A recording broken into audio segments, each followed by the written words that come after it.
दरम्यान एकनाथ शिंदे हे या गावचे भूमिपुत्र आहेत आणि म्हणून ते वारंवार गावी येत असतात असं फडणवीसांनी म्हटलं। आम्हाला संधी मिळत नसल्यानं येत्या 2-3 कॅबिनेट बैठका दरे गावामध्ये घेऊ असंही फडणवीसांनी म्हटलंय।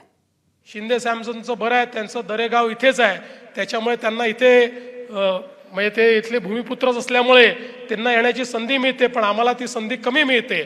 पुढच्या काळामध्ये आम्ही 1-2 कॅबिनेट दरेगावातच घेऊ, म्हणजे आम्हालाही तिथे येण्याची संधी मिळेल। पण हा भागच असा आहे की इथे येणाऱ्या व्यक्तीला वारंवार इथे यावं असं वाटावं, म्हणून शिंदे साहेब इथे येतात। ते म्हणाले खरं आहे की ते इथे आले की तिकडे बातम्या वेगळ्याच होतात, पण ते या ठिकाणी येतात, इथनं ते नवसंजीवनी घेतात आणि पुन्हा एकदा ती नवसंजीवनी घेऊन मुंबईमध्ये जनसेवेमध्ये रुजू होतात। तशीच नवसंजीवनी घेण्याकरता शिंदे साहेब आम्हालाही वारंवार या ठिकाणी बोलवा अशी आपल्याला विनंती करतो। एबीपी माझा, उघडा डोळे बघा नीट।